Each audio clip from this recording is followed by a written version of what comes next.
बच्चों, आज हम लोग ये हमारा परिवेश कक्षा 4 का देखेंगे।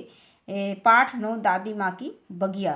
सबसे पहले हम इस पाठ को पढ़ेंगे, इसके बाद इसी वीडियो में इसके अभ्यास प्रश्न देखेंगे। तो पाठ 9 दादी माँ की बगिया। आइए हम लोग इस पाठ को पढ़ते हैं। गर्मी की छुट्टियों में विशाल अपने दादा दादी के घर रामनगर गया था। सुबह के 5 बजे थे। विशाल की आंखें खुली तो उसने देखा कि उसकी दादी माँ कमरे में नहीं थी। इतनी सुबह सुबह दादी माँ कहाँ चली गई, यह सोचकर आंख मलता हुआ वह बाहर आया तो दादी माँ को घर की बगिया में पाया। विशाल: दादी माँ, इतनी सुबह सुबह आप कहाँ, यहाँ क्या कर रही हैं?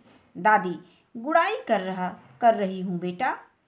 विशाल: गुड़ाई किसे कहते हैं? दादी: गमला व क्यारियों की मिट्टी को हवा और पानी अच्छी तरह मिलता रहे, इसके लिए मिट्टी को खुरपी से खोदकर भुरभुरा किया जाता है, इसे ही गुड़ाई करना कहते हैं। पेड़ पौधों को स्वस्थ रखने के लिए इनकी नियमित देखभाल जरूरी है। विशाल: दादी, पेड़ पौधों की देखभाल के लिए आप और क्या करती हैं? दादी: जैसे हमें जीवित रहने के लिए भोजन और पानी की आवश्यकता होती है, उसी प्रकार पेड़ पौधों को भी जीवित रहने के लिए पानी, हवा, धूप और पोषक तत्वों की आवश्यकता होती है। विशाल: पौधों में पानी किस समय डालना चाहिए? क्या मैं स्कूल से आने के बाद पौधों में पानी डाल सकता हूँ? दादी: पौधों को सुबह एवं तथा सायंकाल पानी से सींचना चाहिए। तेज धूप में पौधों में पानी कभी नहीं डालना चाहिए। तेज धूप में पानी डालने से पौधों को नुकसान पहुंचाता है। विशाल: दादी, अब अंदर चलिए, मुझे मंजन करके पानी पीना है। दादी: ठीक है बेटा, बाकी काम हम लोग कल करेंगे। विशाल: कल हम लोग क्या करेंगे? दादी: कल हम लोग अपने बगीचे की निराई करेंगे। विशाल: निराई कैसे की जाती है?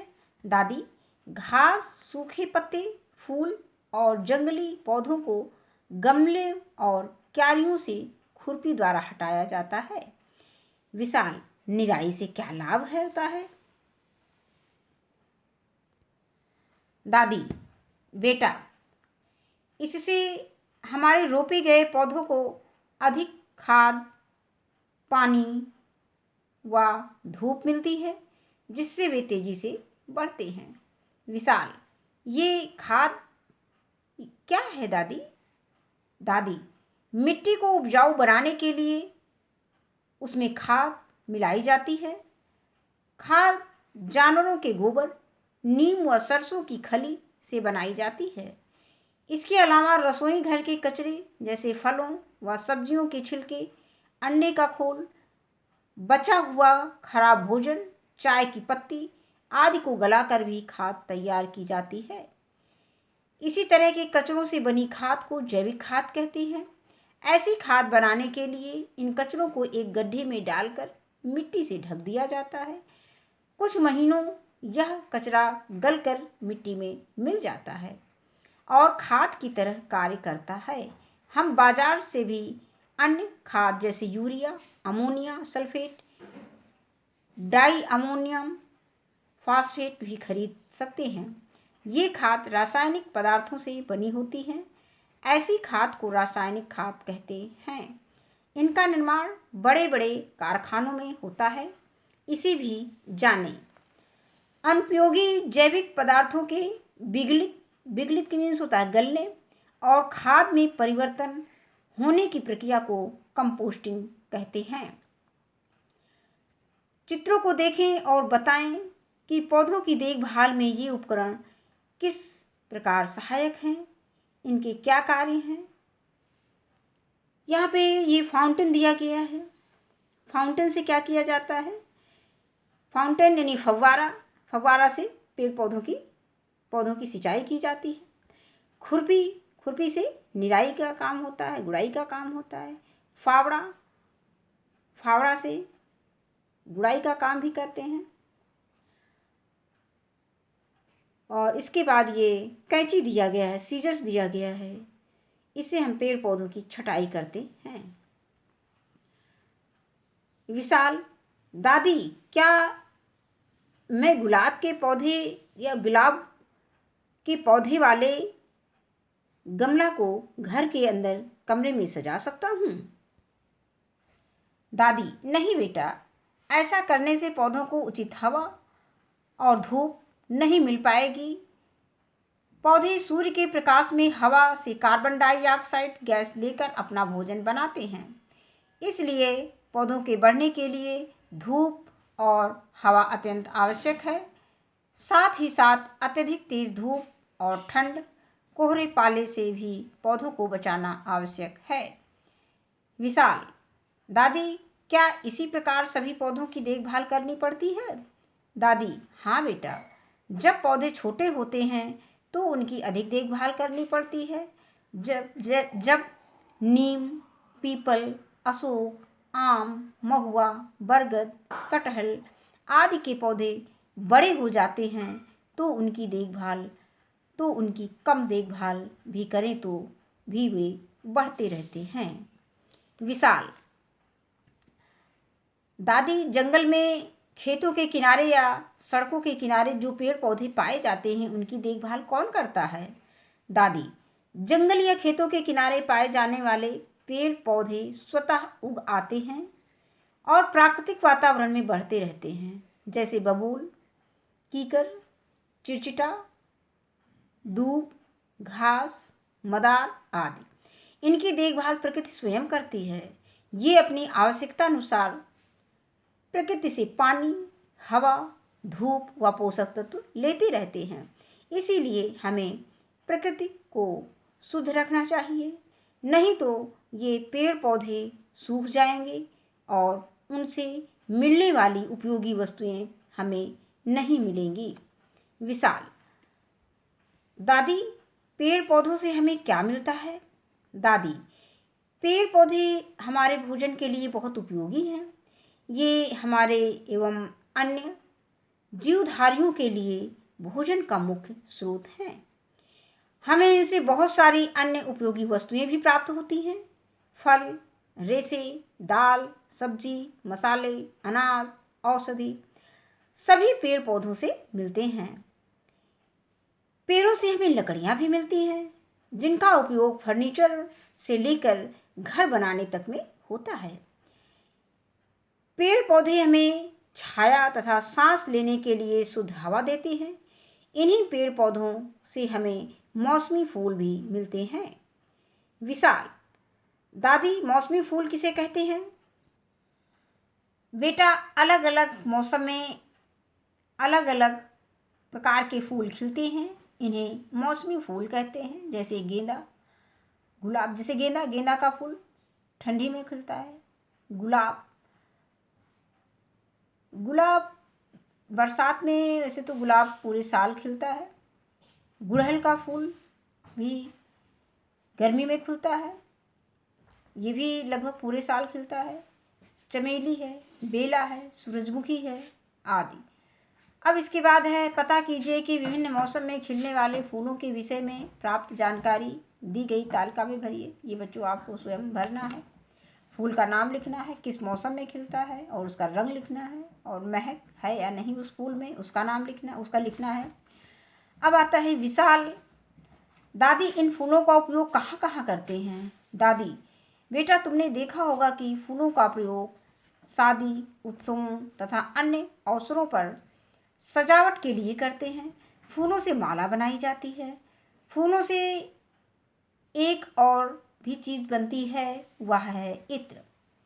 तुमने इत्र की शीशी तो देखी होगी। एक छोटी सी इत्र की शीशी बहुत सारे फूलों से बनती है। उत्तर प्रदेश का कन्नौज जिला इत्र के लिए मशहूर है। यहाँ पर पास के इलाकों से ट्रकों में भर कर रात रानी, चमेली, गुलाब, मोगरा आदि के फूल लाए जाते हैं।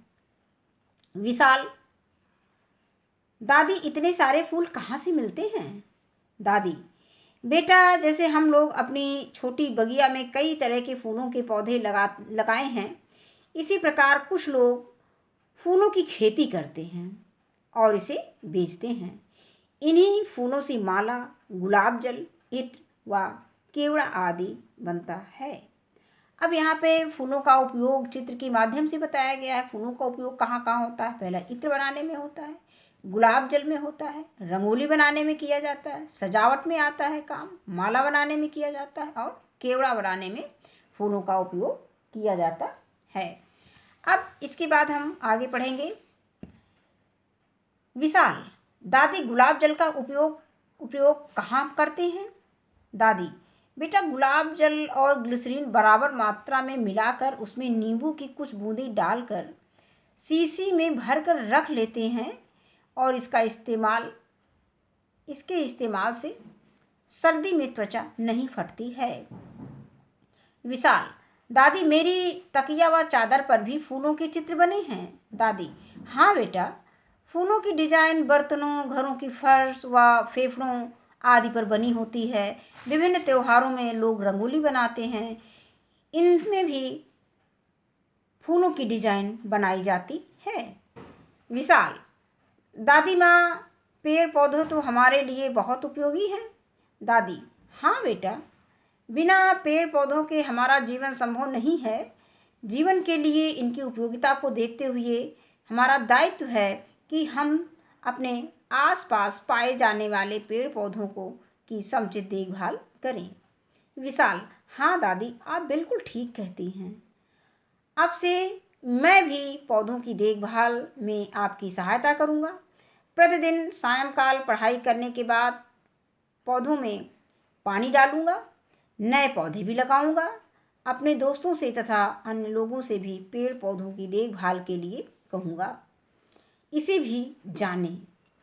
जैसे रंग बनाने में किसका प्रयोग किया जाता है, किस प्रकार के फूलों का प्रयोग किया जाता है, जैसे पलाश, गुलदाउदी, जीनिया आदि फूलों से रंग भी बनाए जाते हैं। दवाई में गुड़हल, गुलाब, कमल, मोगरा व गेंदा आदि फूलों का प्रयोग दवाई बनाने में किया जाता है। खाने में केला, गोभी व महुआ आदि के फूल खाए भी जाते हैं। अब इसके बाद बच्चों हम इसके अभ्यास प्रश्न को देखेंगे। पहला प्रश्न दिया गया है, निम्नलिखित प्रश्नों के उत्तर लिखिए। ये प्रश्नोत्तर है तो इसको हमने कॉपी में लिख लिया है। देखते हैं। निराई से क्या लाभ होता है? इसका उत्तर है, निराई से रोपे गए पौधों को अधिक खाद, पानी व धूप मिलती है, जिससे पौधे तेजी से बढ़ते हैं। दूसरा प्रश्न है, कंपोस्टिंग किसे कहते हैं? अनुपयोगी, इसका उत्तर है, अनुपयोगी जैविक पदार्थों के विघटित, गलने और खाद में परिवर्तित होने की प्रक्रिया को कंपोस्टिंग कहते हैं। अगला है नंबर ग, फूलों के कोई 4 उपयोग लिखिए। तो फूलों के 4 उपयोग निम्न है। नंबर 1, फूलों का प्रयोग शादी, उत्सवों तथा अन्य अवसरों पर सजावट के लिए करते हैं। दूसरा है, फूलों से माला बनाई जाती है। तीसरा है, फूलों से इत्र बनती है। और चौथा है, फूलों से गुलाब जल व गजरा बनाया जाता है। इसके बाद प्रश्न संख्या घ है, लाल, पीले एवं सफ़ेद रंग के फूलों की सूची बनाइए। तो इसमें कुछ फूल हमने दिए हैं बच्चों, लेकिन और भी आप लोग फूलों के नाम इसमें दे सकते हैं। आसपास जो भी फूल देखें और कलर अगर उससे मैच करता है तो उसमें और भी उसमें बढ़ा सकते हैं फूलों के नाम। तो लाल फूल में हमने गुलाब और गुड़हल ही दिया है। पीले फूल में गेंदा और सूरजमुखी। सफ़ेद फूल में चमेली और बेला। इसके बाद आता है प्रश्न संख्या 2, दिए गए शब्दों की सहायता से खाली स्थान भरिए। खुरपी, खाद, ग्लिसरीन, कन्नौज। हाँ, का है, मिट्टी को डाट डाट डाट, तो यहाँ पे खुरपी से खोद कर भुरभुरा किया जाता है। खा, गुलाब जल में नींबू और ग्लिसरीन मिलाते हैं। ग, मिट्टी को उपजाऊ बनाने के लिए उसमें खाद मिलाई जाती है। और नंबर घ है, उत्तर प्रदेश के कन्नौज जिले में इत्र बनता है। वीडियो देखने के लिए धन्यवाद।